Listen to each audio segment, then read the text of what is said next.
5 klase ng mga tao na dapat mong iwasan makipag-partner sa negosyo. Number 1, yung walang isang salita. Ito yung klase ng tao na mangangako sa'yo at magsasabi sa'yo ng mga magaganda at mga magagaling na bagay, pero puro drawing lang naman pala. Iwasan mo yung ganyang klase ng tao, kanegosyo. Ito gagawin natin to. Ito bukas dapat ganito na to. Tapos pagdating ng araw sa pinag-usapan ninyo, nako, drawing lang kanegosyo. Wala kang aasahan sa ganyang klase ng tao. Huwag kang pumartner sa ganyang klase ng kanegosyo.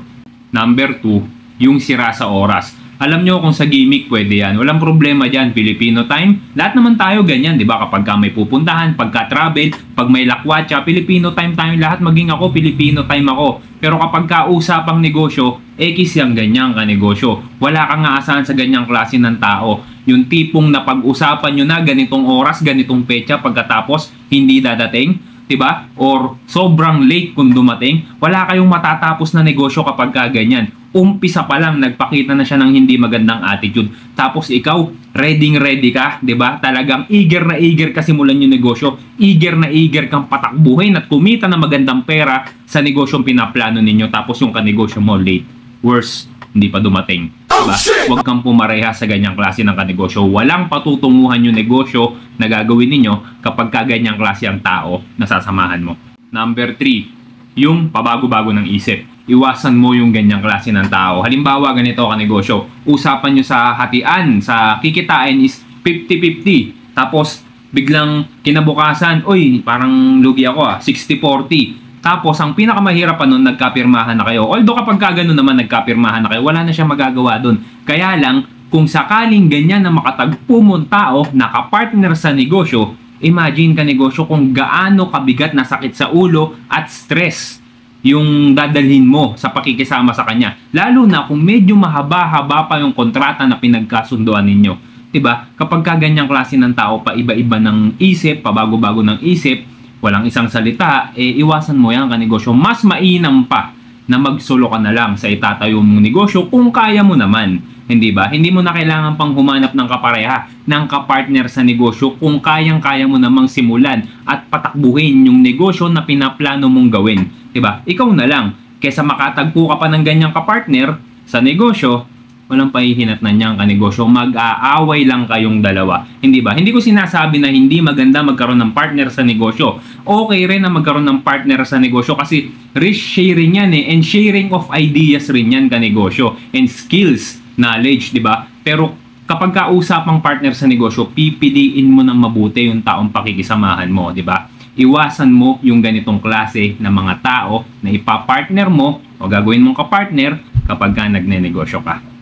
Iwasan mong makapartner sa negosyo yung ganitong klase ng tao. Yung number 4, syempre yung sira sa pera. Alam mo kanegosyo, kapag ka nakatagpo ka ng tao, nakanegosyo, na sira sa pera, yari ka na. Yari na ang negosyo mo. Yari na ang perang pinaghirapan mo. Halimbawa ganito, syempre since business partners kayong dalawa, meron siyang access pagdating sa finance ng business ninyo. Pagkatapos, hindi mo alam, meron na pala siyang hindi dinideclare na sales sa tindahan nyo o sa store nyo, sa business ninyo.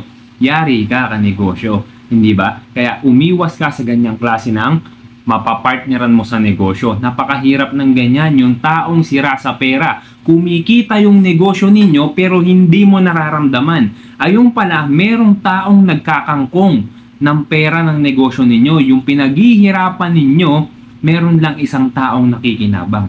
Iwasan mo yan kanegosyo at bago ka makipagpareha sa isang tao para magtayo kayo o magpatakbo kayo ng negosyo, kilatisin mo na mabuti. Magpirmahan kayo, kasulatan, papel sa papel. Ayan ang pinaka-importante sa lahat para sumira man siya sa kung anong negosyo ang meron kayo. Meron kang kasulatan na pinangahawakan na pirmado yung dalawa parehas, hindi ba? Kaya walang lamangan. Piso ang tingin niya sa piso, piso rin ang tingin mo sa piso. Parehas kayo, walang lamangan. Iwasan mong makapartner sa negosyo yung taong number 5, walang kilos. Puro salita lang ka negosyo, dada. Puro salita lang pero pagdating sa aksyon, tulog. Diba? wala kang mapapakinabangan sa ganyang klase ng tao. Pagkatapos, iaasa lang lahat sa'yo, lahat ng kilos. Alam nyo kung sa corporate world ka negosyo, pwede yang ganyan kasi meron kayong mga staff na kikilos para sa inyo, hindi ba? Pero since maliit lang ang business na pinaplano nyong patakbuhin, diba? Hindi ko masabi kung baka mamaya malaki yung pinaplano nyo negosyo, yan pwede yan. Pero kung small business lang at kayong dalawa lang ang kinakailangan kumilos sa negosyong plano nyong patakbuhin, importante, napaka-importante ng kilos ka negosyo. Ambagan kayo ng kilos. Bukod sa ambagan ng kilos, ambagan din kayo ng ideas, diba? Sharing of ideas, sharing of money, investment, sharing of ideas, and sharing din kayo ng pagkilos. Importante ang kanegosyo. Hindi yung kapartner mo, yung business partner mo, umaasa lang lahat sa kilos mo. Dapat dalawa kayo. Nagpapalitan kayo ng ideas, nag-aambagan kayo ng kilos. Mas maganda kung ganun kasi mas mag-grow yung business nyo kung magkaparehas kayong dalawa ng mindset, magkaparehas kayong dalawa ng action. Kung yung action mo, tinatapatan dapat niya lahat ng ginagawa mong action. Hindi ba? Kaya pinaka-importante kapag magkakaroon ka ng business partner sa negosyo, magka-level yung mindset ninyong dalawa. Hindi ba? Hindi ko sinasabi na dapat parehas lang kayo ng talino. Mas maganda, meron kang talino sa ganitong klase ng bagay, meron rin siyang talino sa ibang klase ng bagay. Diba? Kasi hindi naman po pwede yung magkaparehas lang kayong dalawa ng nalalaman. So, medyo mahihirapan kayo kapag ganun. Pero kung ano yung ibinibigay mo, dapat ganun din yung ibinibigay niya. Hindi ba? Nagigits yung sinasabi ko mga kanegosyo. Kaya kung ang makukuha mong kapareha sa negosyo, walang kilos, mag-isip-isip ka. Diba? Bago ka pumartner dyan. Baka mamaya niyan, pagka nagsimula yung business nyo, iasa niya na lang lahat sa'yo. Walang patutunguhan yung business ninyo. Ito bonus to kanegosyo. Ito pang sarili ko lang naman to. Sa personal ko lang naman ito. Kasi kapag merong tao na gustong makipartner sa akin para magsimula ng negosyo, yung hilatsi ng muka. Paano masabi? Nagbabase rin ako dyan kanegosyo. Alam nyo, hindi maganda, hindi tama na manghusga tayo ng tao based sa hilatsi ng muka, based sa physical appearance niya, no? Pero kapag usapang negosyo, 'di ba? Usapang pera, i-set aside mo muna yung bait-baitan mode mo, 'di ba? Gamitin mo yung instinct mo ka negosyo. Ako sa totoo lang, hindi pa ako sumasablay sa ganyan. Hindi pag sinabing hilatsin na mukha pangit, 'di ba? Meron kasi mga magagandang itsura ng tao na ramdam mo na hindi gagawa ng mabuti, na merong agenda, may hidden agenda kung bakit pumapartner sa'yo. Hindi ba? May mga ganyang klase ng tao. Nagigets nyo ba yung sinasabi ko? Hindi porket pangit, ibig sabihin masamang tao na. Diba? Pero palagi mong bibigyan ng pansin yung instinct mo. Hindi ba? Kasi katulad na sinabi ko, may mga tao na merong hidden agenda. Kaya pagdating sa negosyo, usapang pera, iset aside mo muna yung bait-baitan mode mo. Pakinggan mo kung ano yung sinasabi ng utak mo. Pakinggan mo kung ano yung sinasabi ng puso mo, di ba? Obserbahan mo yung tao na gustong makipag-business partner sa'yo. Pag-aralan mo siya. Kasi pagka ikaw pumayag ka sa gusto niyang mangyari at nag-deal kayo ng dalawa nang hindi mo pinapakiramdaman, nang hindi mo kinikilatis, pag nagkanda-leche-leche yung negosyong ginagawa ninyo, sayang yung perang ininvest mo dahil alam mo sa sarili mo kung gaano kahirap mong bago makuha o bago maipon yung pera na pinantayo mo sa negosyo mo. At kapag kaya nawala, kapag kaya nasunog, kahit anong iyak mo dyan ka negosyo, kahit anong pagwawala ang gawin mo dyan, hindi nababalik sa iyo yung perang pinaghirapan mo. Maniwala ka.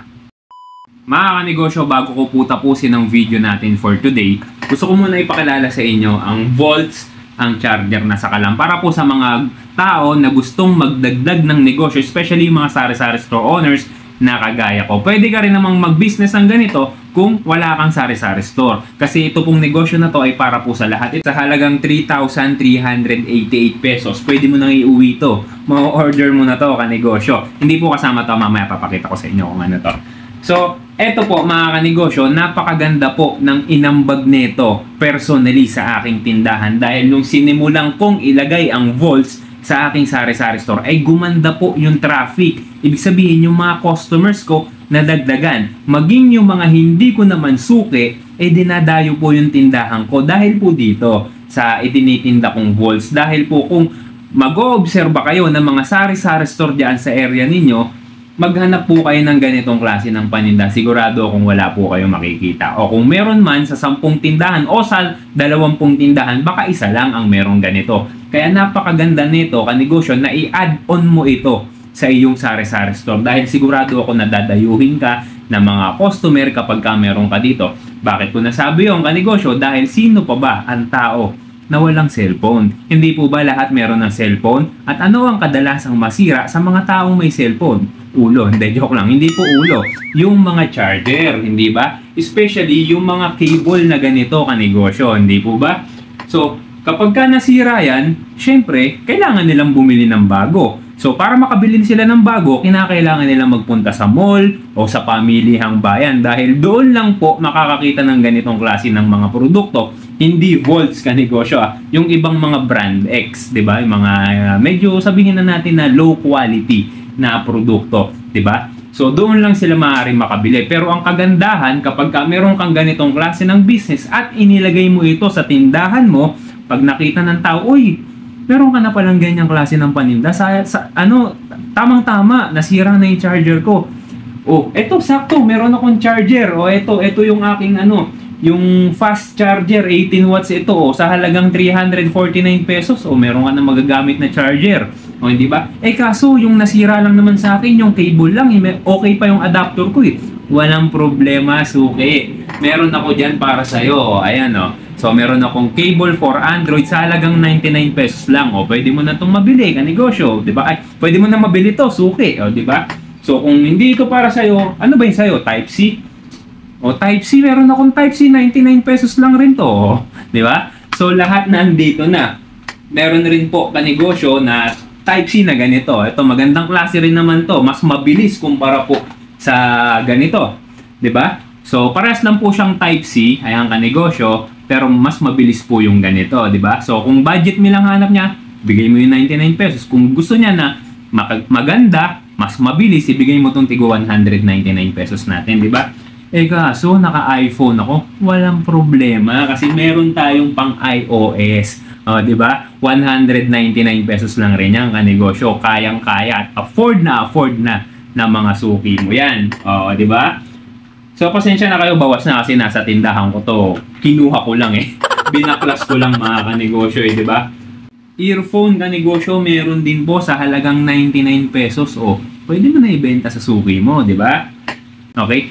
So, eto naman kanegosyo, gusto ko lang ipakita sa inyo. Actually, hindi siya kasama sa starter package natin. Pero kasi sobrang nagagandahan po ako dito sa SK3 earphone. Sobrang garantisado ng tunog nito mga kanegosyo. Hindi ako mapapahiya sa inyo. Sa halagang 149 pesos, pwede mo nang bilhin to. Diba? Napakaganda kanegosyo. At ang gandahan pa dito kanegosyo dahil sa sobrang tibay at ganda ng quality netong Volts, ang charger na sa kalam, 2 months warranty po ito.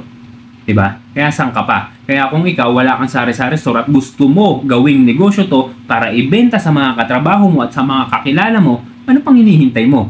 Andyan yung link nasa comment section sa baba. Click mo na at gamitin mo yung promo code ko na Mark Salazar kasi makakakuha ka ng napakagandang discount. Kaya ano pang hinihintay mo? Yun lang mga kanegosyo. Maraming salamat po sa inyo.